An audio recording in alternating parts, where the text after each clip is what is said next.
আমরা শুরু করি।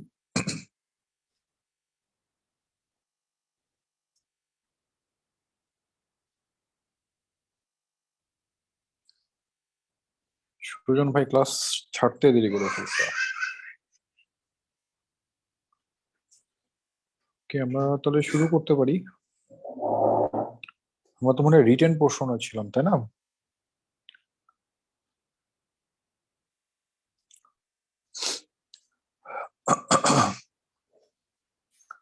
আচ্ছা, আমরা লাস্ট রিটেনের ক্লাসে কতদূর দেখছিলাম ভাইয়া? যেন পার্সেন্টেজ আর হচ্ছে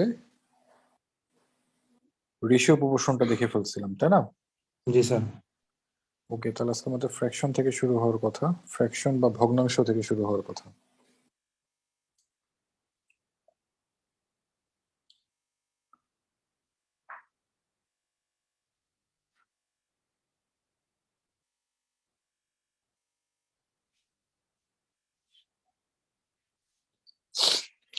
আমরা তাহলে শুরু করি ফ্র্যাকশন বা ভগ্নাংশ।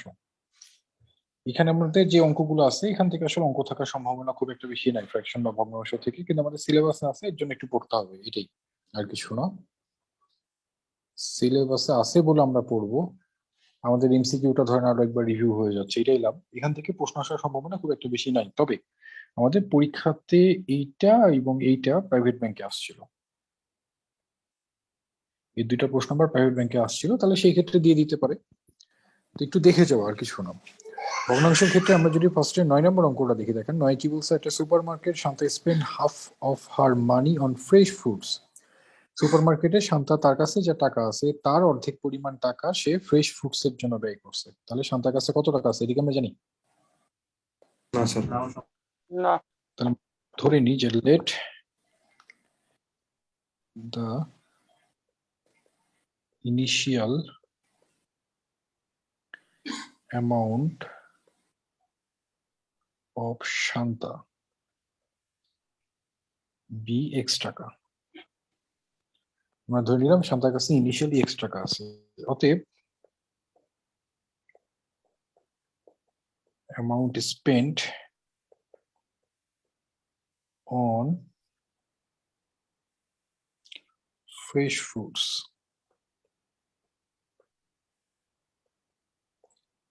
সেই এক্স এর অর্ধেক, মানে কি x/2 টাকা, এটাকে বলতে পারি। এবং বাকি যা থাকে রিমেনিং 2/3 ফর দ্য স্ন্যাক্স, বাকি যা থাকে তার 2/3 টাকা সে স্ন্যাক্স এর জন্য ব্যয় করে। তাহলে অতএব রিমেনিং অ্যামাউন্ট বলতে পারি।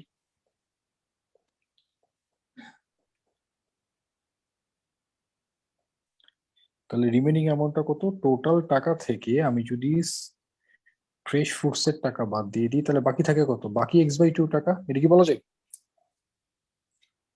তাহলে অতএব amount spent on snacks, snacks এ কত? বাকি যা টাকা আছে x/2 তার 2/3, মানে x/3 টাকা স্ন্যাক্স এর জন্য ব্যয় করছে, এদিকে বলা যায়। তারপর দেখা যাচ্ছে কি ইফ শান্তা হ্যাড টাকা 50 আনস্পেন্ট, তারপর দেখা যাচ্ছে শান্তার কাছে কিন্তু 50 টাকা থেকে যাচ্ছে। তার মানে কি টোটাল টাকা থেকে ফুডস এর টাকা স্ন্যাক্স এর টাকা বাদ দিলেই তো বাকি টাকা থাকে নাকি? তাহলে অ্যাকর্ডিং টু দা কোশ্চেন বলতে পারি টোটাল টাকা থেকে আমরা যদি ফুডস এর টাকা এবং স্ন্যাক্স এর টাকা বাদ দিয়ে দিই তাহলে কি আনস্পেন্ট অ্যামাউন্টটা থাকে। আনস্পেন্ট অ্যামাউন্টটা কত টাকা বলছে আমাদের? 50 টাকা, এটা কি বলতে পারি আমরা ভাই? এটা কি বলা যায়?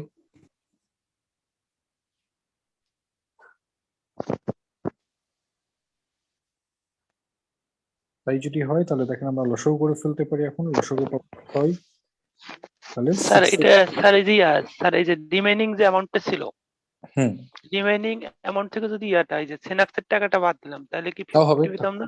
তাও হইতো, তাহলে x/6 মানেই হচ্ছে 50, এক্স এর মানটা জানতে হচ্ছে। আমরা যদি এক্স এর মানটাকে বের করতে চাই তাহলে এক্স এর মান কত পাবো? ইকুয়েশন সলভ করলে এক্স এর মান কত চলে আসছে? 300 টাকা, এদিকে আমরা বলতে পারি। এখন এক্স এর মান 300 টাকা পাওয়া মানে কি? এটাই তো আমাদের ইনিশিয়াল অ্যামাউন্ট। প্রশ্ন কিন্তু ওটাই জানতে হচ্ছিল, how much did Shanta start with, Shanta কত টাকা দিয়ে শুরু করেছিল।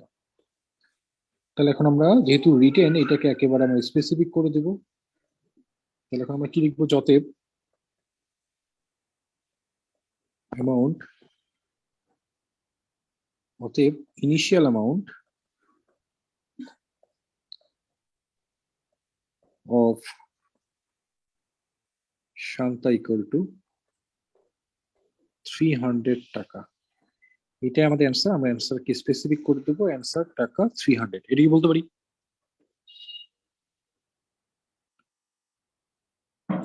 এটা কি বলা যায় ভাই?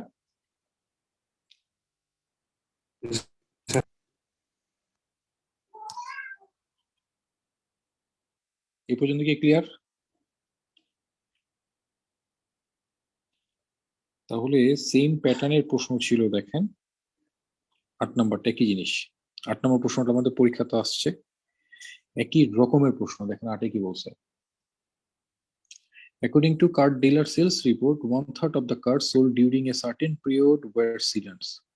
কার্ড ডিলারের সেলস রিপোর্ট অনুসারে 1/3 কার্ড বলছে কি সিডান। তাহলে টোটাল নাম্বার অফ কার্ডস কত, এটা তো আমরা জানি না, জানি? তাহলে আমরা ধরে নিচে late the total number of cards be x। আমরা ধরে নিলাম টোটাল কার্ডের পরিমাণ হচ্ছে x। প্রশ্নে বলছে টোটাল কার্ডের 1/3 হচ্ছে কি সিডান। অতএব নাম্বার অফ সিডান সোল্ড, এই এক্স এর 1/3 মানে কি x/3 পরিমাণ আমরা সিডান বিক্রি করছি। এটা কি বলতে পারি ভাই? সিডানের পরিমাণ আমরা কতটুকু দেখতে পাচ্ছি? টোটাল কার্ড যে পরিমাণ তার 1/3 মানে কি এক্স এর 1/3 মানে কি x/3 পরিমাণ হচ্ছে আমাদের সিডান। এটা কি বলা যায়? অতএব রিমেইনিং কার্ডস কি পরিমাণ? টোটাল কার্ড থেকে আমরা যদি সিডান কে বিয়োগ করে দিই তাহলে রিমেইনিং কার্ড পাচ্ছি কত? Twice x/3। এটা কি বলা যায় ভাই? জি আচ্ছা, কেন আমরা রিমেইনিং কার্ডটা বের করলাম? কারণ প্রশ্নে তার সেকেন্ড লাইনে বলছে 1/5 of the other cards. Other cards মানে কি বাকি যা কার্ড থাকে তার 1/5 বলছে স্টেশন ওয়াগন। তাহলে আমরা বলতে পারি যে অতএব number of station wagon sold, বাকি যা কার্ড থাকে টুয়াইস x/3 তার 1/5 স্টেশন ওয়াগন আমরা সেল করছি, তার মানে কি টুয়াইস x/15। এটা কি আমরা বলতে পারি? তাহলে স্টেশন ওয়াগনের পরিমাণ কিন্তু আমরা পেয়ে গেছি। এই পর্যন্ত কি বলা যায় ভাই? জি আচ্ছা, এখন প্রশ্নে বলছে দেখেন তারপরের লাইনে if N station wagon were sold during that period. N পরিমাণ স্টেশন ওয়াগন আমরা বিক্রি করছি ওই মাসে। এন পরিমাণ মানে কি টুয়াইস x/15 মানে এন। এন তার মানে আমরা অ্যাকর্ডিং টু দা কোশ্চেন বলতে পারি টুয়াইস x/15 মানেই হচ্ছে এন। এটা কি বলা যায়? টুয়াইস x/15 মানেই কিন্তু আমরা এন বলে দিতে পারি। এটাকে আমরা বলতে পারি ভাই? জি ভাইয়া। আচ্ছা, এখন এটা যদি টুয়াইস x/15 মানে n বলতে পারি, আমরা x এর মানটা তাহলে সরাসরি বের করে ফেলতে পারবো। x এর মান মানে কত পাবো? তাহলে 15n/2। এটাকে আমরা বলতে পারি। এখন x এর মান পেয়ে গেলাম, তার মানে টোটাল নাম্বার অফ কার্ডস আমরা পেয়ে গেছি। প্রশ্ন এখন জানতে চাচ্ছে how many sedans in terms of n were sold. কি পরিমাণ সিডান আমরা বিক্রি করছি। তাহলে এখন আমরা এটা কি বলবো, যাতে number of sedans sold equal to 15n/2 এর 1/3 মানে কি পরিমাণ আমরা বিক্রি করছি? 5n/2। এটাকে আমরা বলতে পারি।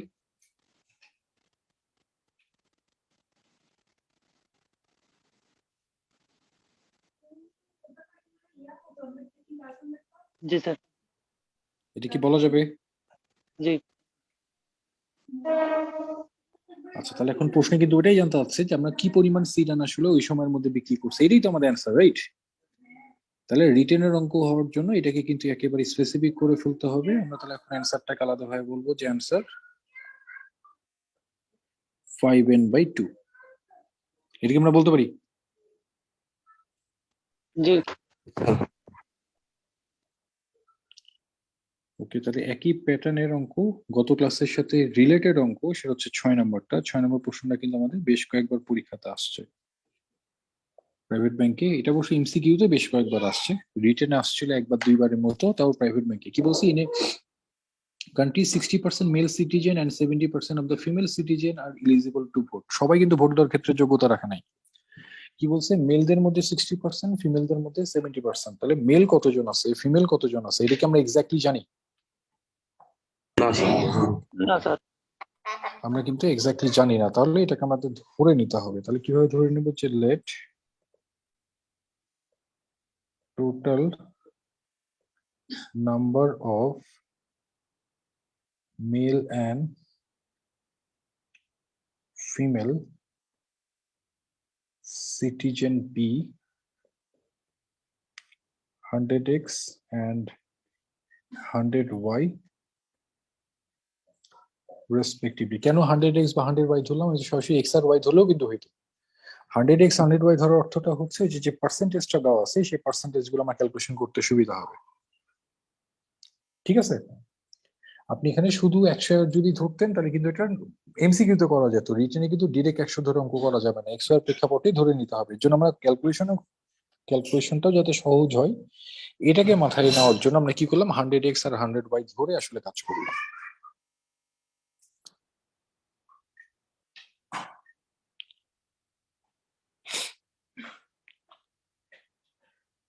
তাহলে এখন প্রথম লাইনে যেটা বলছে 60% of the male citizen and 70% of the female citizen are eligible to vote. তাহলে এখন আমরা বলতে পারি যতএব নাম্বার অফ মেল সিটিজেন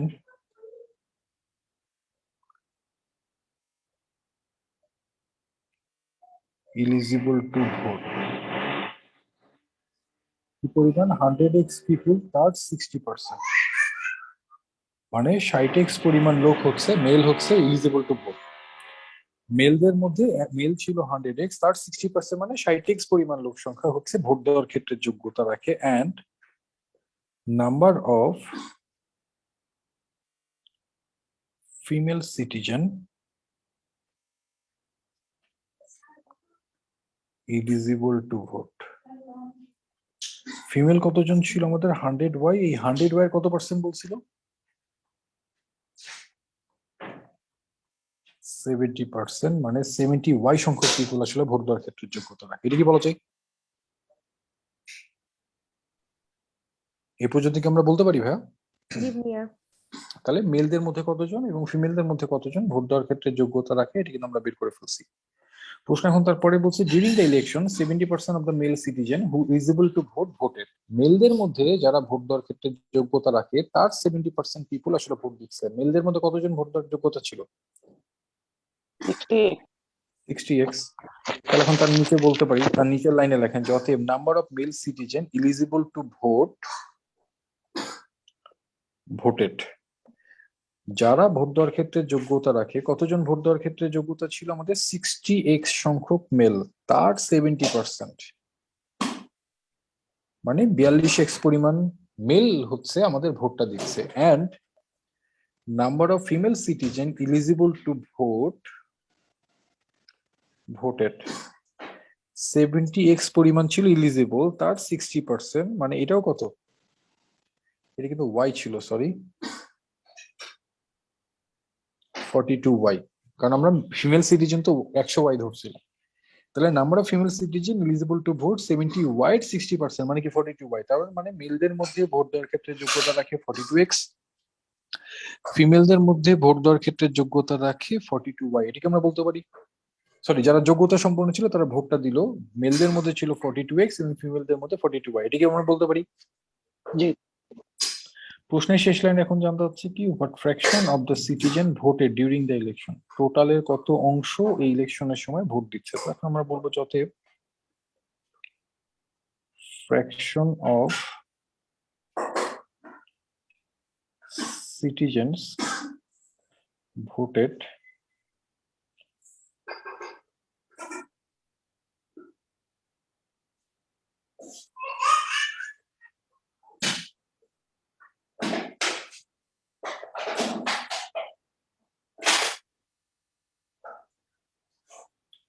তাহলে আমরা বলতে পারি fraction of citizens voted during the elections. তাহলে টোটাল আমার লোক সংখ্যা হচ্ছে 100x প্লাস 100y। এই টোটাল লোক সংখ্যার মধ্যে ভোট দিচ্ছে 42x এবং 42y। সো আমরা যদি 42 কে কমন নিয়ে নিই x প্লাস y, এখান থেকে যদি আমরা 100 কে কমন নিয়ে নিই x plus y, x plus y, x plus y কাটাকাটি হয়ে গেল, ক্যালকুলেশন করলে পাচ্ছি কত? 21/50। এটাকে আমরা বলতে পারি, এটা কি বলা যাবে? জি। আমরা 42 কমন নিলে x প্লাস y এবং 100 কমন নিলে আমরা পাচ্ছি, মনে হয় ক্যালকুলেশন করলে আমরা পাচ্ছি 21/50। এটাকে আমরা বলতে পারি ভাই? জি। প্রশ্নে কিন্তু এটাই জানতে চাচ্ছে যে টোটালের কত অংশ আসলে ভোটটা দিতে পারছে। টোটালের তাহলে কত অংশ? 21/50 অংশ। 21/50। সো এটাই আমাদের অ্যান্সার। আমরা অ্যান্সারকে তাহলে স্পেসিফিক করে দেবো। অ্যান্সারকে তাহলে আমরা এইভাবে স্পেসিফিক করতে পারি, অ্যান্সার 21/50। বলো যে এটা ভাই।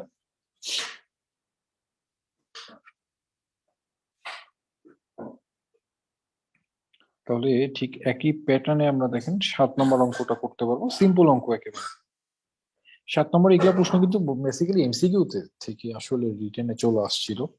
এগুলো অঙ্ক খুব একটা বেশি গুরুত্বপূর্ণ না, পরীক্ষাতে দিয়ে দিতে পারে, এটা ঠিক আছে, পরীক্ষাতে দিয়ে দিতে পারে, বাট খুব বেশি গুরুত্বপূর্ণ অঙ্ক না। দিলেও এটা দিলে আপনাকে দিবে হচ্ছে কোথায়? আপনার এমসিকিউতেই নরমালি বেশি আসছে, রিটেনে দিচ্ছে প্রাইভেট ব্যাংকের ভিতরে। খুব একটা বেশি চিন্তিত হওয়ার কোনো কারণ নেই এগুলো চ্যাপ্টার থেকে। আপনি 99% ধরে রাখতে পারেন এখান থেকে পরীক্ষাতে প্রশ্ন থাকবে না। সাথে কি বলছে? শক্স 4 types of caps. There are 1/3 as many red cap as blue cap. Red ক্যাপের সংখ্যা হচ্ছে 1/3। কার 1/3? as blue cap. Blue cap যা তার 1/3। ভালো কথা। তারপরে বলছে half as many green cap as red cap. Green ক্যাপের সংখ্যা হচ্ছে রেড ক্যাপের যা সংখ্যা তার অর্ধেক। There are equal number of green cap and yellow cap. Green আর ইয়েলোর সমান। If there are 42 blue caps, total blue caps এর পরিমাণ বলে দেওয়া হয়েছে। কয়টা বলছে? 42টা। টোটাল ব্লু ক্যাপের সংখ্যা কিন্তু বলে দিয়েছে 42টা। তাহলে এখানে আমরা বলতে পারি here total number of blue caps equal two 42। Total blue caps এর সংখ্যা আমরা দেখতে পাচ্ছি 42। তাহলে ব্লু ক্যাপ যদি 42 হয়, তাহলে রেড ক্যাপের সংখ্যা হচ্ছে 1/3। কার 1/3 বলছিল? ব্লু এর। অতএব number of red caps equal to এই 42 এর 1/3 মানে 14টা। and half as many green cap as red cap. Green ক্যাপের সংখ্যা হচ্ছে রেড ক্যাপের অর্ধেক। তাহলে 14 অর্ধেক মানে 7টা। এটা কি বলা যায়? There are equal number of green cap and yellow cap. তাহলে অতএব নাম্বার অফ ইয়েলো ক্যাপস কত হবে? তাহলে গ্রিন ক্যাপের যা সংখ্যা 7টা তারই সমান হবে। তার মানে কি ইয়েলো ক্যাপও কয়টা হবে? 7টা। এটা কি বলতে পারি? এ পর্যন্ত কি বলা যায় ভাই? জি ভাইয়া। প্রশ্ন এখন জানতে চাচ্ছে what percent of the total caps in the shops are blue. Total caps এর কত পার্সেন্ট হচ্ছে ব্লু? তাহলে এখন আমরা বলবো যাতে percentage of the total caps in the shops are blue equal to, মানে প্রশ্নের লাইনটাকে তুলে দিচ্ছি। অতএব percentage of the total caps are blue equal to total caps আমরা দেখতে পাচ্ছি 42, 14, 7, 56, 14, 70টা। এর মধ্যে ব্লু ক্যাপ আমাদের কয়টা? 42টা। এটা পার্সেন্টেজে কত? এই জন্য ইন্টু 100 মানে 70টা ক্যাপসের মধ্যে ব্লু ক্যাপস হচ্ছে 42টা। একে কত? 100তে কত? ক্যালকুলেশন করলে আমাদের রিকোয়ার্ড পার্সেন্টেজ বের হয়ে আসবে। অ্যান্সার তাহলে কত পার্সেন্ট পাচ্ছি? 60%। দ্যাট ইজ, এটাকে আমি স্পেসিফিক করে দিতে পারি। এখন আমরা তাহলে বলতে পারি অ্যান্সার আসলে 60%। এটা কি বলা যায় ভাই? এ পর্যন্ত কি বোঝা যায়? জি স্যার। ভাই এখানে কাটাকাটি করা যাবে না, না? না, কাটাকাটি দেখাবো না। এখানে কাটাকাটি দেখাতে গেলে যেটা হবে যে আপনি গ্যাঞ্জাম পাকাবেন বা একটু দেখতে খারাপ দেখায়। কাটাকাটি আমরা ছোটবেলায় করতাম, কিন্তু কাটাকাটি কিন্তু ম্যাথমেটিক্স এর অংশ ছিল না। ঠিক আছে? জি, বুঝতে পারছি। আচ্ছা, এই ছিল আমাদের ফ্র্যাকশন ডেসিমাল। যেটা বলছিলাম আপনাদের, কিন্তু ফ্র্যাকশন ডেসিমাল থেকে পরীক্ষাতে প্রশ্ন আসার সম্ভাবনা খুব একটা বেশি নাই। ওকে, তাহলে আমরা এর পরের স্টেজে চলে আসছি। এর পরের স্টেজ আমাদের দুইটা জিনিস, একটা হচ্ছে সিম্পল ইন্টারেস্ট, কম্পাউন্ড ইন্টারেস্ট, আর একটা ছিল হচ্ছে আমাদের প্রফিট অ্যান্ড লস। আমরা প্রথমে আজকে একটু সিম্পল ইন্টারেস্টটা দেখে ফেলি। ইন্টারেস্ট থেকে পরীক্ষাতে প্রশ্ন আসার সম্ভাবনা খুব একটা বেশি নাই, এটা থেকেও নাই। আগে কিন্তু এরকম হতো, ব্যাংকের প্রশ্ন মানে ইন্টারেস্টের প্রশ্ন থাকবেই। এখন কিন্তু ব্যাংকের প্রশ্ন মানে এর থেকে অনেক গুরুত্বপূর্ণ চ্যাপ্টার কিন্তু আমাদের এর পরের লেসনে প্রফিট অ্যান্ড লস করার পরে আসলে আসা শুরু হবে। তো এই টাইপের যে অঙ্কগুলো আমরা দেখতে পাচ্ছি বা এখানে যে প্যাটার্নের প্রশ্নগুলো আছে, আমরা কিন্তু অলরেডি সিম্পল ইন্টারেস্ট, কম্পাউন্ড ইন্টারেস্টের প্রশ্নগুলো আমাদের এমসিকিউ সেশনে কিন্তু করে আসছি, রাইট? ইন্টারেস্টের প্রশ্নগুলো সলভ করার জন্য আমাদের সূত্রটা কি ছিল? এস আচ্ছা ভাইয়া। ইকুয়াল টু পি এন আর। হ্যাঁ, আচ্ছা, আমাদের কি জিওমেট্রি হয়ে গেছে এমসিকিউ? হুম। আচ্ছা, এটা কি মানে কখন হয়েছিল ওগুলো, শুরুর দিকে? রিটেনের আগে, এগুলা ক্লাসের আগে, রিটেন শুরুর আগে। আচ্ছা আচ্ছা, না তাহলে মিস করছি। আচ্ছা, আচ্ছা জিওমেট্রি যারা মিস করছেন, আপনাদের এমনিও তো আমি যে আমাদের স্পেশাল ম্যাথ ব্যাচে জিওমেট্রি ক্লাসের লিংক কিন্তু দিব আপনাদের, ওইটা আগামী রবিবার থেকে পাবেন, বুঝতে আচ্ছা, পারছেন? একটু কষ্ট করে দিয়েন। হ্যাঁ, ওইটা দিব। আর একটা হচ্ছে এমনি আপনাদের যে ক্লাস, এইটার যদি জিওমেট্রিটা করতে চান তাহলে মোটামুটি আরো 2 সপ্তাহ পরে আমাকে নক করেন, তাহলে আমি আপনাদের ওই জিওমেট্রি ক্লাসটা করে দিতে পারবো, ঠিক আছে? আচ্ছা, এমনি আমরা তো ইন্টারেস্টের অঙ্কগুলো তো আমরা এমসিকিউ তে করে আসছি। ইন্টারেস্টের অঙ্কগুলো সলভ করার জন্য আমাদের ফর্মুলা কি ছিল? S equal to P N R, right? মনে পড়ে? জি ভাইয়া। এখানে এস আই মানে কি? সিম্পল ইন্টারেস্ট, পি মানে প্রিন্সিপাল, এন মানে নাম্বার অফ ইয়ার্স, আর মানে রেট। মনে আছে কথাগুলো? জি ভাইয়া। আচ্ছা, এখান থেকে তো আমি সরল সুদ বের করতে পারবো। যদি অ্যামাউন্ট জানতে চাই তাহলে অ্যামাউন্ট বের করার ফর্মুলা কি? P plus S I. এই দুইটা সূত্র যদি জানা থাকে, আপনি সিম্পল ইন্টারেস্ট রিলেটেড প্রশ্নগুলো সমস্যার সমাধান করে ফেলতে পারবেন।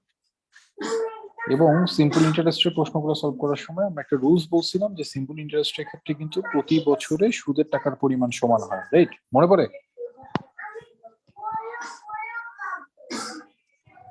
সিম্পল ইন্টারেস্টের ক্ষেত্রে প্রতি বছরে সুদের টাকার পরিমাণটা সমান হয়, এটা কি বলা যায়? আমরা কিন্তু এটা এমসিকিউ ক্লাসে শিখে আসছি।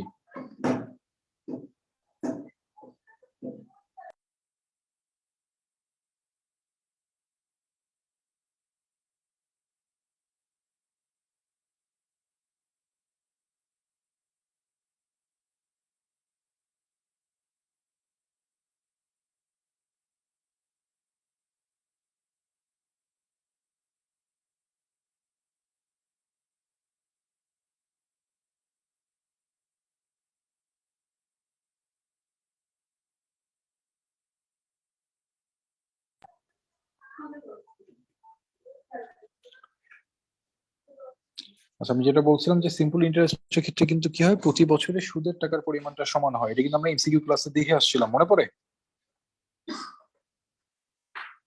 হ্যাঁ স্যার। সিম্পল ইন্টারেস্ট আর কম্পাউন্ড ইন্টারেস্টের মধ্যে পার্থক্য কি ছিল? সিম্পল ইন্টারেস্টের ক্ষেত্রে শুধুমাত্র প্রিন্সিপাল অ্যামাউন্টের উপরে সুদ পাওয়া যায়, কম্পাউন্ড ইন্টারেস্টের ক্ষেত্রে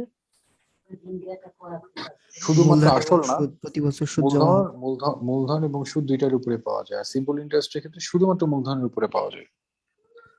আচ্ছা, এই কনসেপ্টটা আমাদের এখন কাজে লাগবে কয়েকটা প্রশ্ন সলভ করার জন্য। আমরা যদি প্রথমে একটু সহজ একটা অঙ্ক দেখি, দেখেন 12 নম্বরটা। দেখেন 12তে কি বলছে? Abdul lent টাকা 5,000 to Bokul for 2 years and টাকা 3,000 to Chunnu for 4 years on simple interest at the same rate of interest. Receive টাকা 2,200 in all from both of them as interest. এবং টোটাল 2,200 টাকা পাচ্ছে। What is the rate of interest? Abdul বকুলকে 5,000 টাকা দিচ্ছে আর চুন্নুকে দিচ্ছে 3,000 টাকা। দুইটা থেকে কম্বাইন করে সে সুদ পাচ্ছে 2,200 টাকা। রেট অফ ইন্টারেস্টটা কত, এটা কিন্তু আমাদের বলে দেওয়া নাই। তাহলে আমরা ধরি নিজের late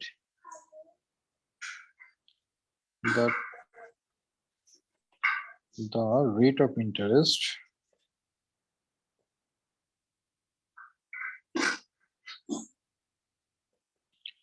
x%। Rate of interest, rate কিন্তু সবসময় অ্যানুয়ালি থাকে। আপনি এটা পার অ্যানাম লিখতেও পারেন, না লিখলেও কোনো সমস্যা নাই। অ্যাকর্ডিং টু দ্য কোশ্চেনে কিন্তু ফুল ফর্মটা লিখতে বলছিলাম, মনে আসতো তো নাকি?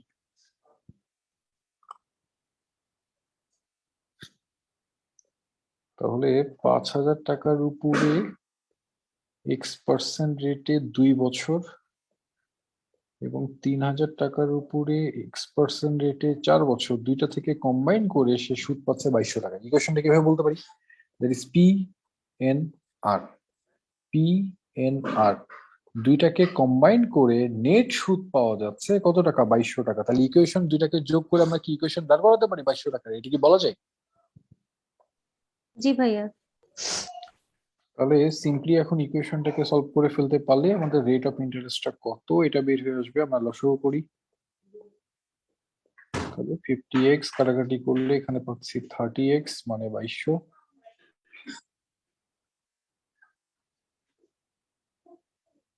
আচ্ছা এটা 50 না, ওইটা তো কাটাকাটি 50 করলে না স্যার, ওই যে 2 গুণ আসছে। 100x, আর এদিকে পাচ্ছি কাটাকাটি করলে আমরা 120x।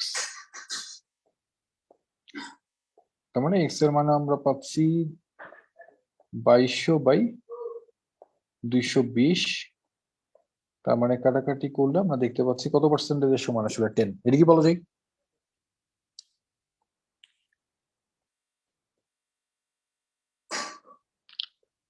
তাহলে এটা যেহেতু রিটেন ছিল, অ্যান্সার বলার আগে তাকে কিন্তু এখন ভার্বালি একবার বলে দিতে হবে। তাহলে এখন আমরা বলবো যে অতএব the rate of interest is 10% পার অ্যানাম। এটাই আমাদের অ্যান্সার। তাহলে কত পার্সেন্ট পাচ্ছি আমরা? 10%। এটা কি বলা যায় ভাই?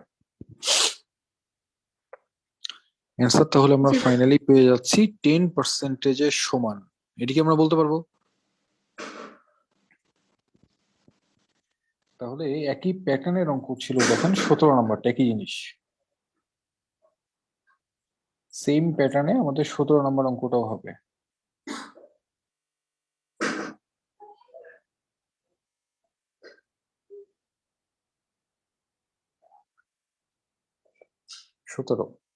সতেরোতে কি বলছে? ডিপোজিটের টাকা 4,000 at x% simple interest and টাকা 5,000 at y% সিম্পল ইন্টারেস্ট। একজন ডিপোজিটার 4,000 টাকা x% রেটে এবং 5,000 টাকা y% রেটে জমা করছে। হি রিসিভড অ্যানুয়াল ইন্টারেস্ট অফ টাকা 320 on his deposited amount at the end of the year. এক বছর শেষে সে টোটাল সুদ পাচ্ছে কত টাকা? 320 টাকা। এখানে এক্স আর ওয়াই এর কথা সরাসরি বলেই দিছে, তাহলে আমরা এখানে সরাসরি বলতে পারি অ্যাকর্ডিং টু দ্য কোশ্চেন 4,000 টাকার উপরে এক বছরের জন্য x% এবং 5,000 টাকার উপরে এক বছরে y% মানে পিএনআর সব মিলাই সে 320 টাকা পাচ্ছে।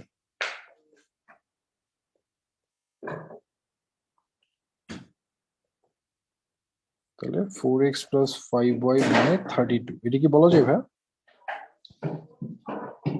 এটাকে আমরা বলতে পারি 10 কমন নিয়ে, 10 কমন নিলে 4x প্লাস 5y, 10 দিয়ে 32 কে ভাগ করলে আমরা কত পাবো? 32।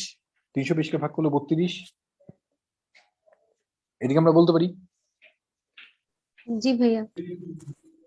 And আরেকটি ইকুয়েশন বলছি if he could deposit টাকা 5,000 at x%, 5,000 টাকা এক বছরের জন্য x% এবং 4,000 টাকা এক বছরের জন্য y% রেটে রাখি, সেক্ষেত্রে আমরা সুদ পাচ্ছি 310 টাকা। তার মানে এটাকে আমরা বলতে পারি 5x plus 4y equal to আসলে 31। 10 কমন নিয়ে নিলাম কাটাকাটি করে, তাহলে 10 কমন নিলে 310 কে 10 দিয়ে ভাগ করলে পাবো 31। তার মানে 5x প্লাস 4y মানে 31। এটিকে আমরা বলতে পারি ভাই? এটা কি বলা যায়? জি ভাইয়া। আচ্ছা এটা যদি আমরা বলে দিতে পারি তাহলে এখান থেকে আমরা একটা জিনিস এখন বলতে পারি, জাস্ট দুইটা ইকুয়েশন ছিল, এক্স আর ওয়াই এর মানটাকে এখন বের করতে হবে। প্রশ্ন কিন্তু ওটাই জানতে চাচ্ছে, find the value of X Y. গুণ করতে হবে। তাহলে যেহেতু রিটেন একটু বলেই দিই আমরা,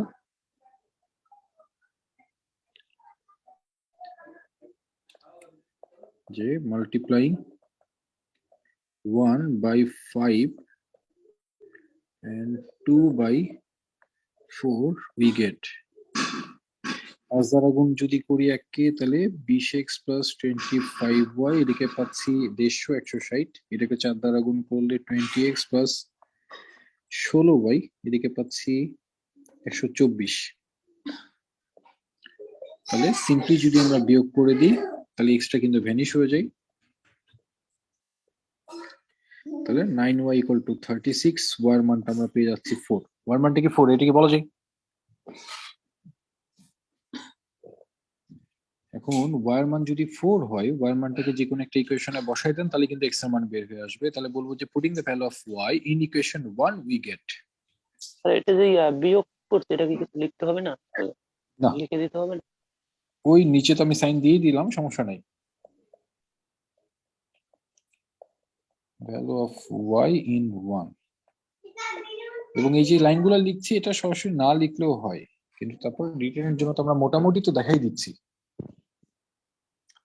তাহলে কি পাচ্ছি আমরা ওদিকে যে 4x প্লাস 5 ইন্টু 4 মানে পাচ্ছিলাম 32। তাহলে 32 থেকে 20 বাদ দিলে পাবো 12, এক্স এর মান পেয়ে যাচ্ছি কত, 3% এর সমান। তার মানে এক্স এবং ওয়াই দুইটারই কিন্তু আমরা মান পেয়ে গেছি। এক্স এর মান পাচ্ছি 3%, ওয়াই এর মান পাচ্ছিলাম কত পার্সেন্ট, 4%, রাইট? এটা কি বলা যায়? জি। তো প্রশ্ন কি দেখো, আমাদের এক্স আর ওয়াই এর মানে কিন্তু জানতে হচ্ছে, রেট অফ ইন্টারেস্ট কিন্তু কিছু বলে নাই। তার মানে সিম্পল ইকুয়েশনের যেভাবে আমরা দেখাইছি ওইভাবে কিন্তু দেখাতে হবে। তাহলে এটাকে আমরা কিভাবে বলতে পারি? আচ্ছা একটা মিনিট।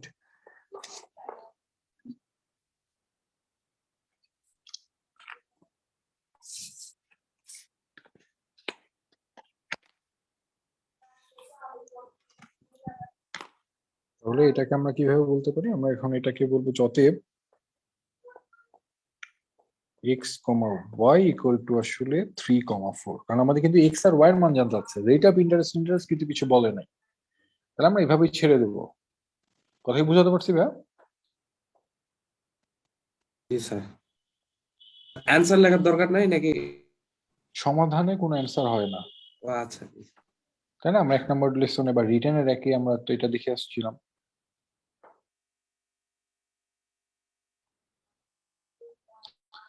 কি তাহলে দেখেন তো 9 নম্বর অঙ্কটা পারা যায় কিনা? আমাদের এমসিকিউতে কিন্তু ছিল 9 নম্বরটা।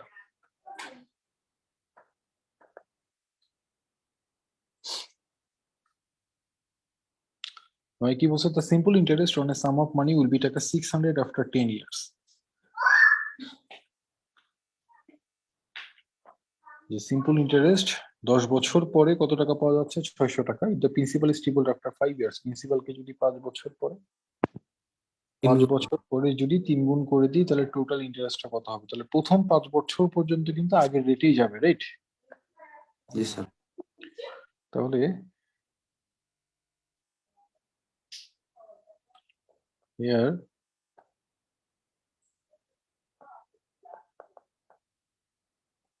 total interest for the first 5 years,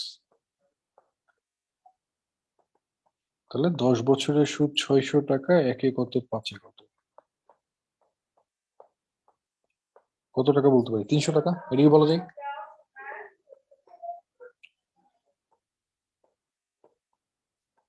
অতএব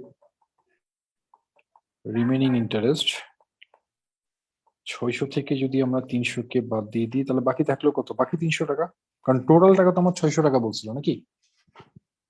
হ্যাঁ স্যার। আচ্ছা এখন প্রশ্নে বলছে যে প্রিন্সিপালকে 3 গুণ করে দেওয়া হচ্ছে 5 বছর পরে। তো দেখেন অতএব if the principal is tripled after 5 years,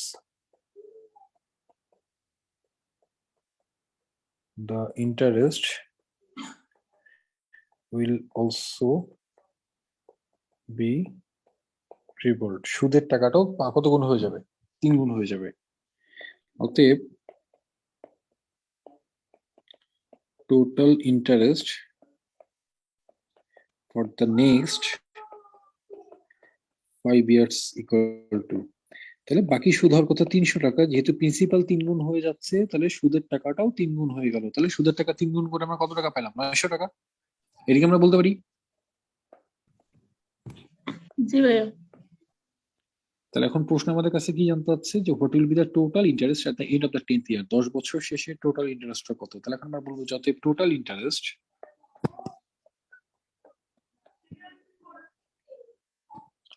অতএব total interest for the 10th ইয়ার, 10 বছরের টোটাল সুদ কত। প্রথম 5 বছরের সুদ পাইছি 900 টাকা, পরের 5 বছরের সুদ পাইছি 300 টাকা। ক্যালকুলেশন করলে টোটাল সুদ আমরা কত টাকা পাচ্ছি, 1200 টাকা। এটিকে আমরা বলতে পারি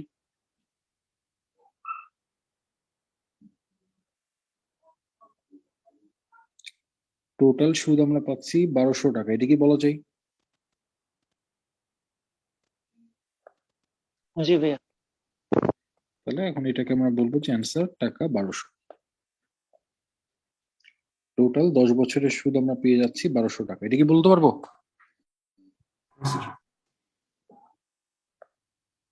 কি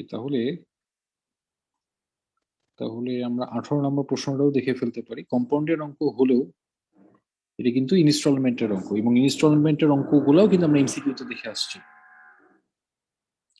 কি বলছে, sum of rupees 210 was taken as a loan, 210 টাকা লোন হিসেবে ধার নেওয়া হচ্ছে। This is to be paid back in two equal instalment, এবং এটাকে দুইটা সমান দুই ভাগে সমান দুইটা ইনস্টলমেন্টে ব্যাক করা হচ্ছে। The rate of interest be 10% compounded annually, the value of each instalment each. তাহলে আমরা ধরে নিচে let the value of each instalment be x টাকা। আমরা ধরে নিলাম প্রত্যেক ইনস্টলমেন্টের অ্যামাউন্ট হচ্ছে x টাকা করে। তাহলে অ্যাকর্ডিং টু দ্য কোশ্চেন আমরা কি বলতে পারি, x divide by 1 plus 10 by 100 plus x divide by 10 by 100 to the power 2, এটা মানেই তো আসলে 210 টাকা, তাই না? মনে পড়ে লোন অ্যামাউন্ট মানে কি ছিল, instalment divide by 1 plus i to the power 1 মানে 1 plus i, instalment divide by 1 plus i to the power 2, এভাবে চলতে থাকবে। এবং আমি এটাও বলছিলাম যে আমাদের ইনস্টলমেন্টের অঙ্কগুলোর ক্ষেত্রে কিন্তু আমরা ইনস্টলমেন্টের টাকাটা প্রতি বছরে প্রদান করব। মাসে প্রদান করতে গেলে কিন্তু অঙ্কগুলো অনেক বড় হয়ে যায়, এত বড় অঙ্ক কিন্তু পরীক্ষাতে থাকবে না। ছোট ছোট অঙ্কগুলো যেহেতু থাকবে, তার মানে কি এটা বাৎসরিক ভাবেই আসলে দেওয়া থাকবে। তাহলে সিম্পলি এই ইকুয়েশনটাকে সলভ করে এক্স এর মানটাকে বের করে ফেলতে হবে। লসাগু তাহলে 100, এদিকে পাচ্ছি 100 প্লাস 10 উপরে এক্স, তাহলে 110 স্কোয়ার উপরে পাচ্ছি এক্স, এটা মানে 210। তাহলে সিম্পলি এখন ইকুয়েশনটাকে সলভ করে ফেলতে পারলে আমাদের ইনস্টলমেন্টের ভ্যালুটা কত এটা কিন্তু বের হয়ে আসবে। তাহলে আমরা যদি ক্যালকুলেশন করি, দেখেন উপরে পাচ্ছি আমরা কত, 10x বাই 11, এদিকে কিন্তু দেখেন একটা একটা কাটলাম, তার মানে 100x বাই 121 মানে আসলে 210। 121 করলে 11 11 121, তার মানে 110x, 100x মানে 210। আমরা কি এখান থেকে x এর মান বের করে ফেলতে পারি ভাই?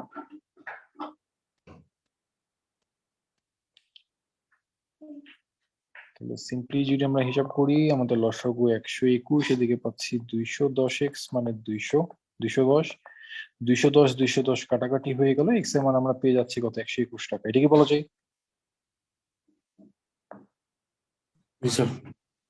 তাহলে এখন আমরা বলতে পারি যে অতএব, স্যার এখানে কি ডিটেল হ্যাঁ। দেখানো লাগবে? হ্যাঁ, রিটেনে তো ডিটেলস অবশ্যই দেখাতে হবে। না, উপরে ইকুয়েশন থেকে এক্স এর মান তো মানে উপরে ইকুয়েশন, মানে উপরে থেকে দ্বিতীয় ইকুয়েশন দ্বিতীয় লাইন দেখে বোঝা যাচ্ছে এক্স ইকুয়াল না, ওটা 121 হবে। বোঝা গেলে হবে না, এটা দেখাতে হবে। অতএব value of each installment equal to 121 টাকা, এটি আমাদের অ্যান্সার। অ্যান্সারকে আমরা স্পেসিফিক করে দেবো, অ্যান্সার টাকা 121। আপনি অ্যান্সার জানা সত্ত্বেও কিন্তু এটা আপনাকে দেখাতে হবে, রিটেন মানে আপনাকে ক্যালকুলেশন দেখাতে হবে, ঠিক আছে? ভাইয়া যদি রিটেন ইনস্টলমেন্ট 3টা বা 4টা থাকতো, বুঝি নাই। যদি ইনস্টলমেন্ট 3টা বা 4টা না হতো, তাহলে কি পাওয়ার 3 4 এভাবে বসতো? হ্যাঁ, পাওয়ার 3 পাওয়ার 4 এভাবে যাইতো আর কি। নরমালি 2টা বা 3টা, এর উপরে থাকবে না, জি ভাই। নাহলে তো আবার ক্যালকুলেশন করতে পারবেন না, ঠিক আছে? আচ্ছা, এবার তাহলে আমরা একটু 11 নম্বর অঙ্কটা দেখি। একটা আনকমন অঙ্ক 11। এই অঙ্কটা আনকমনের জন্যই আপনাদের লেকচার শিটে দেওয়া হয়েছে, কারণ এই অঙ্কটা পরীক্ষাতে যদি ইনকেস চলে আসে, ম্যাক্সিমাম বই কিন্তু উল্টাপাল্টা অ্যান্সার করে দেওয়া আছে 11 নম্বরটা। এবং 11তে দেখেন কি বলছে, সাপোজ ইউ ডিপোজিটেড টাকা 10,000 on January 1, 2012 at 12.5% interest rate for 1 year on July 1, 2013.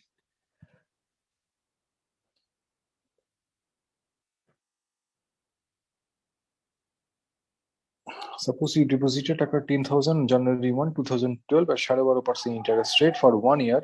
আচ্ছা, এটা একটা কথা। On July 1, 2013, 15,000 at 12% interest rate for 6 months and October 1, 2013, টাকা 20,000 at 11.5% interest rate for 3 months. Assume that the state interest are simple and annual. ধরে নেওয়া হচ্ছে কি rate of interest আমাদের সিম্পল এবং অ্যানুয়াল রেট ছিল। তাহলে এই যে যে সময়ের জন্য যে অ্যামাউন্টটাকে আপনি রাখছেন, সেইটার প্রেক্ষাপটে আপনি কিছু টাকা সুদ পাবেন, সেই সুদের হিসাবটা আমরা করে ফেলতে পারি। তাহলে এখন আমরা এখানে বলবো যে হেয়ার টোটাল ইন্টারেস্ট রিসিভড। তাহলে প্রথমে আমরা 10,000 টাকা ইনভেস্ট করতে যাচ্ছি 12.5% রেটে, কত বছর? 1 বছর। পরে 15,000 টাকা ইনভেস্ট করতে যাচ্ছি 12% রেটে 6 মাস। 6 মাস মানে 6/12। পরবর্তীতে আমরা 20,000 টাকা ইনভেস্ট করতে যাচ্ছি 11.5% রেটে, সময় বলছে 3 মাস মানে 3/12। এক লাইনে একটু টানার চেষ্টা করেন, ঠিক আছে? আমি তো এদিকে একটু জায়গা বেশি নিয়ে ফেলছি, আমি কি এক লাইনে লিখে দিব না বোঝা যাচ্ছে?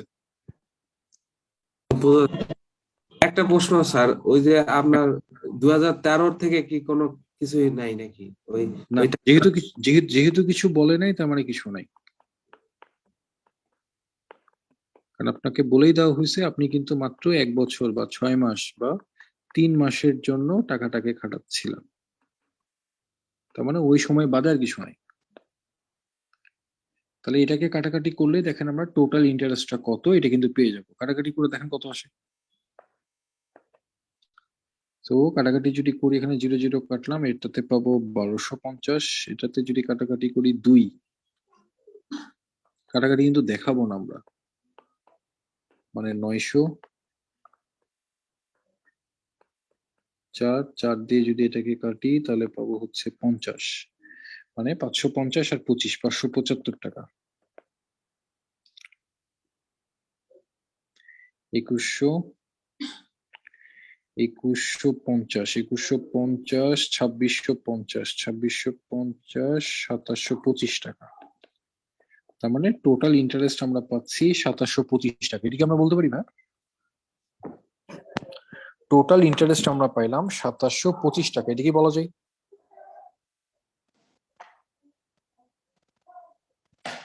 আচ্ছা, এখন ঝামেলা যেটা সেটা হচ্ছে যে আমাদের এই টাকাটা কিন্তু আমরা সেম টাইমের জন্য কিন্তু ইনভেস্ট করি নাই, করছি? না স্যার। কোনো টাকা 1 বছরের জন্য, কোনো টাকা 6 মাসের জন্য, কোনো টাকা 3 মাসের জন্য। এই অঙ্কটা অবশ্য পার্টনারশিপের অঙ্কের সাথে কিছুটা মিলে। একটা জিনিস খেয়াল করেন, আপনি একটা ব্যবসায় 100 টাকা ইনভেস্ট করলেন, আমি একটা ব্যবসায় 200 টাকা ইনভেস্ট করলাম, তাহলে আমাদের লাভের ভাগ, প্রফিট যদি হয়, সেটা বেয়ার করার অনুপাত কত হবে? 1:2, রাইট? খুবই স্বাভাবিক ব্যাপার। আপনি কম টাকা ইনভেস্ট করছেন, আমি বেশি টাকা ইনভেস্ট করছি, খুবই তো স্বাভাবিক ব্যাপার না যে আমি একটু বেশি টাকা নেব, আপনি কম টাকা নেবেন, রাইট?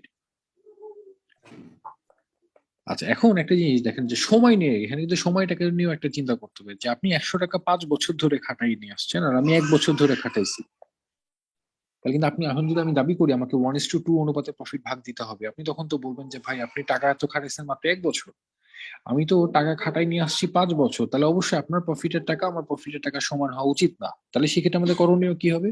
মূলধনের সাথে সময় গুণ করে দিতে হবে, তাহলে এটাকে বলা হয় টাইম অ্যাডজাস্টেড ইনভেস্টমেন্ট। তার মানে সেক্ষেত্রে দেখেন আমি পাচ্ছি 500 অনুপাত 200, মানে কাটাকাটি করলে কিন্তু সেক্ষেত্রে প্রফিটের রেশিও হয়ে যাচ্ছে 5:2। তার মানে টাইম দ্বারা কিন্তু গুণ করে আসলে কাজ করতে হবে। কথাই বুঝাতে পারছি? এখানে আমরা যেটা দেখতে পাচ্ছি, দেখেন 10,000 টাকা আপনি ইনভেস্ট করছেন 1 বছর, 15,000 টাকা ইনভেস্ট করছেন 6 মাস, তার মানে এখানে কিন্তু আমাদের সময়টা সমান না, তাহলে সময়টাকে অ্যাডজাস্ট করে কিন্তু আমাদের ইনভেস্টমেন্টটাকে বের করতে হবে। কথাই বুঝাতে পারছি ভাই?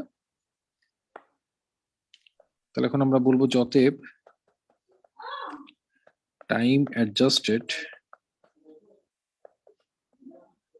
ইনভেস্টমেন্ট ইকুয়াল টু, তাহলে আমরা প্রথমে 10,000 টাকা ইনভেস্ট করছি 1 বছরের জন্য, 15,000 টাকা ইনভেস্ট করছি, 15,000 টাকা আমরা ইনভেস্ট করছি 6 মাসের জন্য, এবং 20,000 টাকা আমরা ইনভেস্ট করছি 3 মাসের জন্য।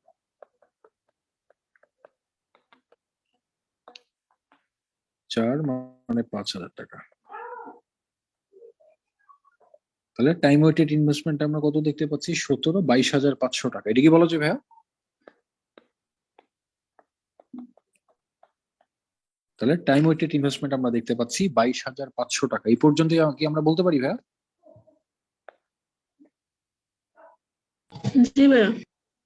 আচ্ছা, এখন প্রশ্নে কি জানতে হচ্ছে? Calculate the overall annual rate of interest. Rate of ইন্টারেস্টটা কত? তাহলে লেখেন যে অতএব overall rate of interest equal to,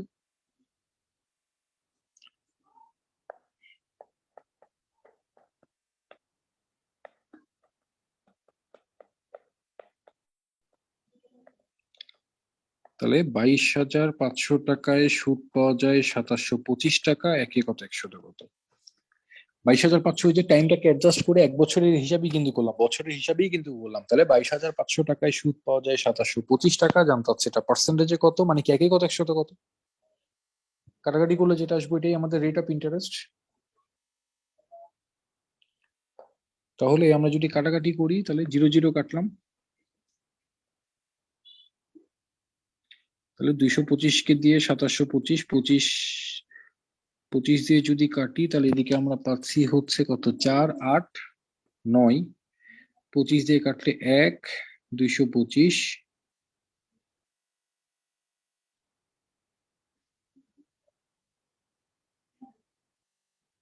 তাহলে পাচ্ছি আমরা কত? এদিকে পেলাম 225 না, তাহলে 225 1 পাবো, আর এদিকে পাচ্ছি আমরা হচ্ছে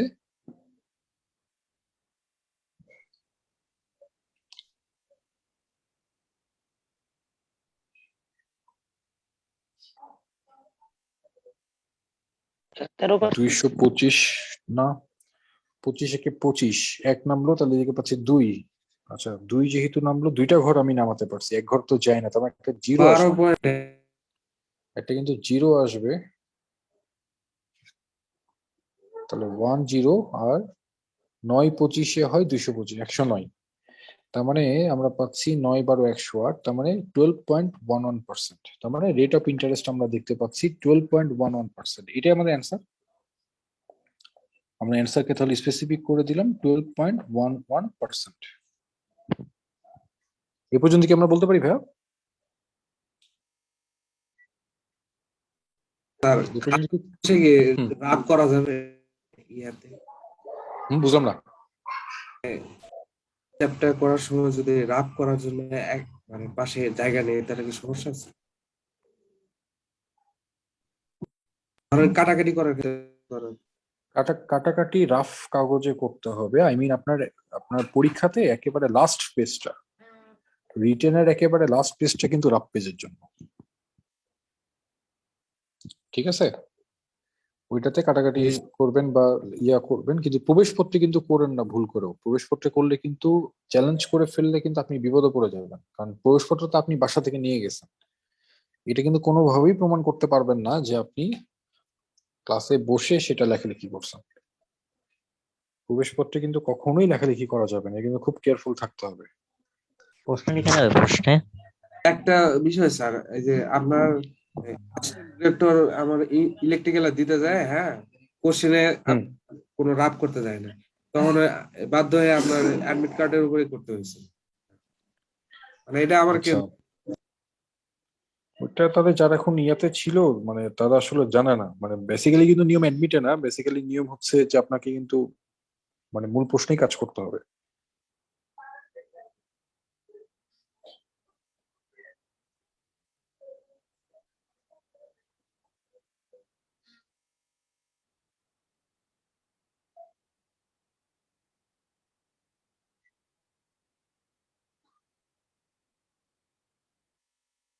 ঠিক আছে?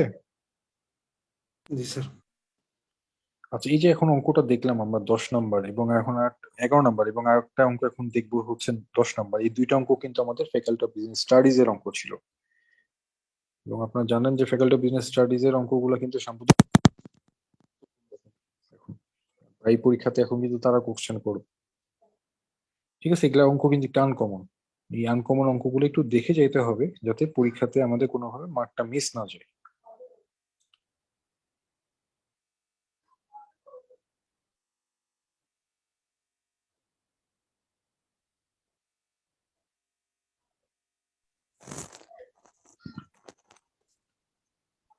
স্যার, জি।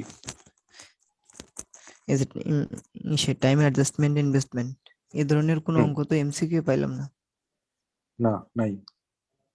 পার্টনারশিপের অঙ্ক পাবেন, সেটা রিটেনে সামনের ক্লাসে পাবেন আর কি। পার্টনারশিপের অঙ্ক তো আচ্ছা, রেশিও মানে ওই ও তো অনুপাত রেশিও ধরে ওইগুলো রেশিও সলভ। হ্যাঁ, রেশিও ধরেই আসবে, কিন্তু ওখানে টাইমটাকে অ্যাডজাস্ট করে কাজ করতে হয়। আচ্ছা, এটি কিন্তু টাইমটাকে অ্যাডজাস্ট করে কাজ করতে হয়, যখন দেখবেন তখন আমি বলবো। এমনি তো আমি একটা উদাহরণ দিলামই, এটা তো খুব স্বাভাবিক একটা ব্যাপার না যে আপনি আপনি হচ্ছে মানে বেশি সময়ের জন্য করছেন আর আমি হচ্ছে কম সময়ের জন্য টাকাটাকে ইনভেস্ট করছি, তাহলে খুবই স্বাভাবিক আপনার প্রফিটের টাকা এবং আমার প্রফিটের টাকা কিন্তু এক হবে না, হবে? না আপনি কি মেনে নেবেন, আমি কি মেনে নেব? না যে বেশি পাবে সে কিন্তু মেনে নেবে, কিন্তু যে কম পাবে সে কি মেনে নেবে? নেবে না কিন্তু।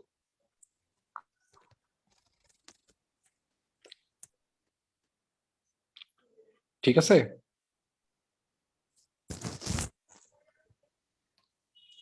ঠিক আছে স্যার।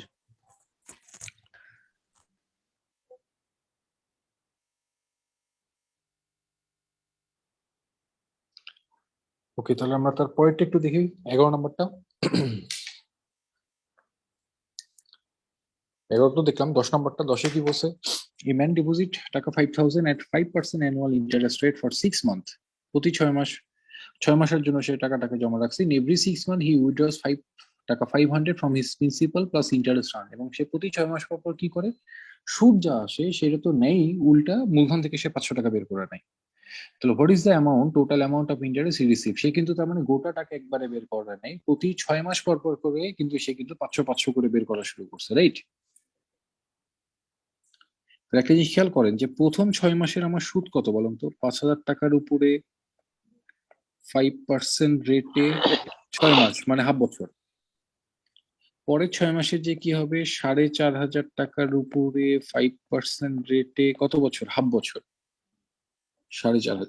পরে কি হবে, 4,000 টাকার উপরে 5% রেটে কত বছর? আবার হাফ বছর বা 6 মাস।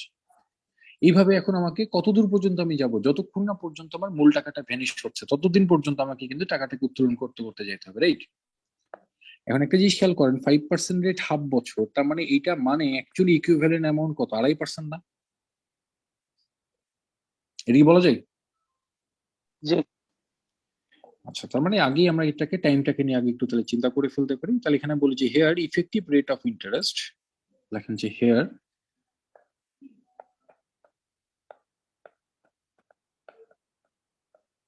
ইফেক্টিভ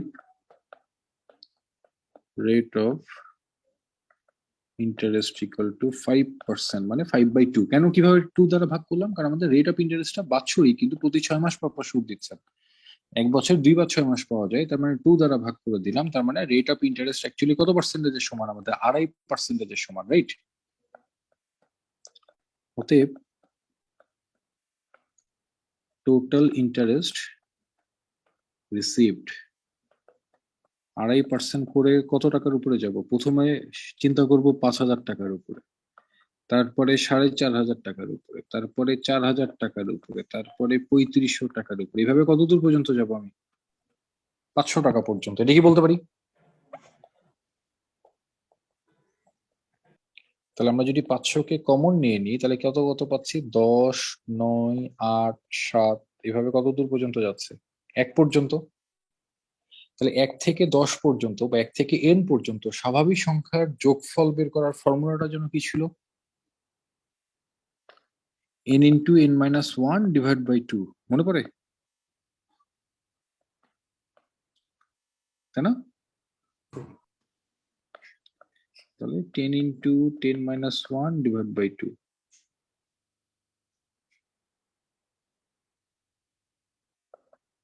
তার মানে পাচ্ছি 2.5 ইন্টু 5 ইন্টু 45। এটা ক্যালকুলেশন করলে যেটা আসবে এটা আমাদের অ্যান্সার।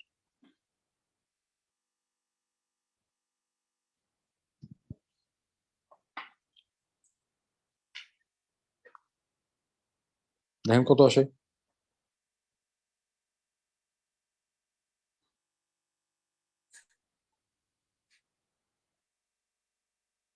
টেন ইন্টু 10 মাইনাস 1, আচ্ছা 10 into 10 minus 1 n into n plus 1, sorry sir এই প্লাস প্লাস হবে, প্লাস হবে। তার মানে এদিকে পাচ্ছি আমরা কত, 5 5 এগারো 55। তার মানে আমরা কত পাচ্ছি যে 2.5 ইন্টু 5 ইন্টু 55, তার মানে 5 ইন্টু 55 ইন্টু 2.5 ক্যালকুলেশন করলে আমরা পাচ্ছি 687 টাকা 50 পয়সা। তার মানে এটাই হচ্ছে কি আমাদের টোটাল ইন্টারেস্ট। তাহলে টোটাল ইন্টারেস্ট আমরা পাচ্ছি 687 টাকা 50 পয়সা। এটিকে আমরা বলতে পারি ভাই। সো এটাই আমাদের অ্যান্সার। আমরা অ্যান্সার কি স্পেসিফিক করে দিব, অ্যান্সার টাকা 687.50। এটিকে বলতে পারি 687.50। এটিকে বলা যায়। জি ভাইয়া। জিরোটা না দিলে কি প্রবলেম আছে? না, কোনো সমস্যা নেই, 687.5 তাও হবে। তাহলে পরীক্ষাতে যদি খুব মানে বেশি কিছু যদি দিতে চাই বা খুব বেশি কঠিন যদি কিছু করতে চাই, মানে বেসিক্যালি কিন্তু হচ্ছে খুব কঠিন অঙ্ক দিলে 10 আর 11-এর মতো অঙ্ক দিবে, মানে আই মিন ইন্টারেস্ট থেকে যদি খুব কঠিন কিছু দিতে চাই। নর্মালি কিন্তু এই চ্যাপ্টার গুলা থেকে কঠিন করার সুযোগটা কম, খুব বেশি কিন্তু কঠিন করতে পারে না। আমি কি কথা বুঝাতে পারছি? এই চ্যাপ্টার গুলা থেকে কিন্তু খুব বেশি কঠিন করার সুযোগ কম। যতটুকু কঠিন একটা দুইটা আসছে সেটাও কিন্তু আমি করাই দিলাম। আমার মনে হয় যে এখান থেকে কিন্তু পরীক্ষা যদি কেসে চলে আসে করে ফেলতে পারবেন। ঠিক আছে, এই পর্যন্ত কি ক্লিয়ার ভাইয়া? জি স্যার। আচ্ছা, তাহলে এখানে একটা জিনিস একটু মাথাতে রাখবো, সেটা হচ্ছে আপনারা মনে হয় জিজ্ঞাসা করছিলেন আমাকে যে 19 তারিখের পরীক্ষার ব্যাপারে। মোস্ট প্রবাবলি মেসেজে মনে হয় দেখলাম এরকমই, 19 তারিখের senior officer arts faculty question করবে। আচ্ছা, 19 তারিখে যদি সিনিয়র অফিসারে আর্টস ফ্যাকাল্টির কোশ্চেন করে, তাহলে আর্টস ফ্যাকাল্টির বিগত সালের কোশ্চেন গুলো দেখবেন, আর্টস ফ্যাকাল্টির বিগত সালের কোশ্চেন দেখবেন, প্লাস হচ্ছে আমি ইম্পর্টেন্ট চ্যাপ্টার গুলো তো গত ক্লাসে মনে হয় বলে দিয়েছিলাম কি কি করতে হবে। ওরা কিন্তু ত্রিকোণমিতির অঙ্ক খুব পছন্দ করে, মিক্সচার পছন্দ করে, টাইম অ্যান্ড ওয়ার্ক পছন্দ করে, তারপরে হচ্ছে সেট পছন্দ করে, টাইম অ্যান্ড ডিস্টেন্স পছন্দ করে, এগুলো একটু দেখবেন। ঠিক আছে? আচ্ছা, আরেকটা কোশ্চেন দেখলাম, একটা ম্যাথ দিয়েছেন দেখলাম, মনে হলো যে আপনি 882 টাকা ধার করছেন 5% ইন্টারেস্টে, দুইটা সমান ইনস্টলমেন্টে দিবেন। 882 টাকা ইনস্টলমেন্ট ছিল, তাহলে কত টাকা ধার করছিলেন? তার মানে কি 882 divide by 1 plus 5/100, 882 1 plus 5/100 square, এটা মানে আমার লোন অ্যামাউন্ট। এটা ক্যালকুলেশন করলে যেটা আসবে এটা অ্যান্সার। আমি কি 5% তো দেখলাম, তাই না? আচ্ছা 5%, এটা ক্যালকুলেশন করলে যেটা আসবে এটা অ্যান্সার। ঠিক আছে, আমি কি কথা বুঝাতে পারছি ভাই?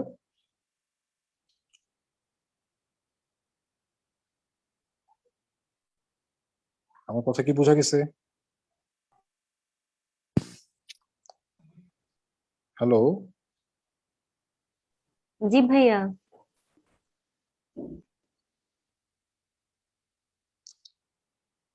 আচ্ছা এই ছিল হচ্ছে আমাদের ইন্টারেস্টের অঙ্কগুলো। আমরা আগামী ক্লাসে তাহলে প্রফিট এন্ড লস করব। প্রফিট এন্ড লস হয়ে গেলে আমরা কিন্তু মোটামুটি একটা ইম্পর্টেন্ট চ্যাপ্টারের দিকে চলে যেতে পারবো, যেটা আমাদের পরীক্ষার জন্য মেনলি দরকার, time and work, time and distance, এগুলো। নর্মালি কিন্তু আমাদের একটু ওয়ার্মিং আপ হচ্ছে, বিগত একটু জাস্ট প্রিভিয়াস লেসন গুলো একটু দেখা হচ্ছে। ইন্টারেস্টের অঙ্কগুলো আজকে আমরা দেখলাম, এগুলো একটু বাসাতে করেন। পরীক্ষাতে যদি খুব খারাপ অঙ্ক থাকে, ইন্টারেস্ট থেকে অঙ্ক দেওয়ার মতো অঙ্ক হচ্ছে 10 আর 11। এই ব্যতীত এই চ্যাপ্টার থেকে আসলে কঠিন করার মতো কিছু নাই। ঠিক আছে, জি স্যার। ওকে। তাহলে আমরা নেক্সট হচ্ছে কবে বসবো তাহলে?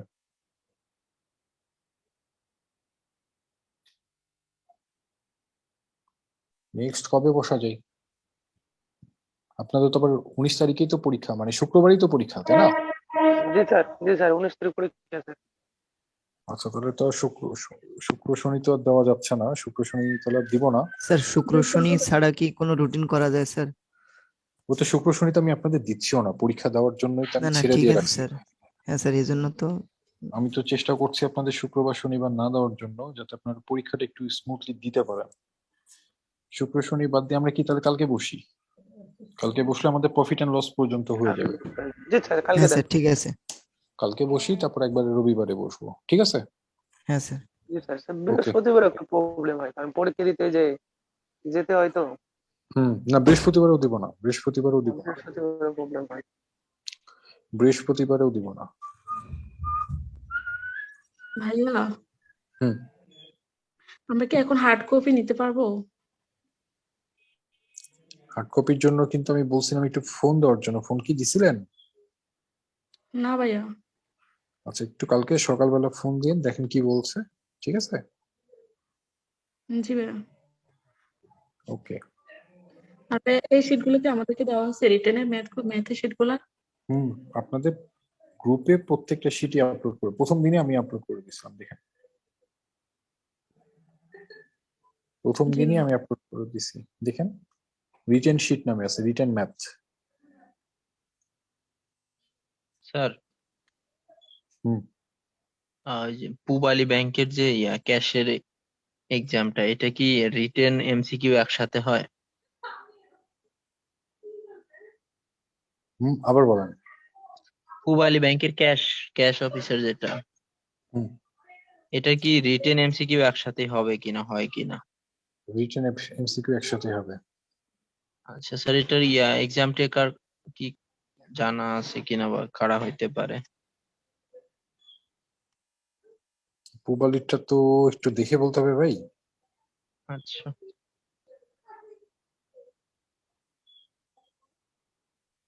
Okay sir.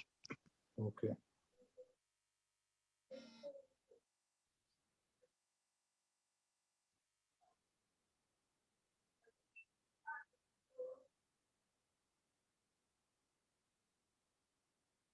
ওকে, তাহলে কালকে ইনশাল্লাহ আমরা বসছি, তাহলে আজকে ছেড়ে দিলাম। স্যার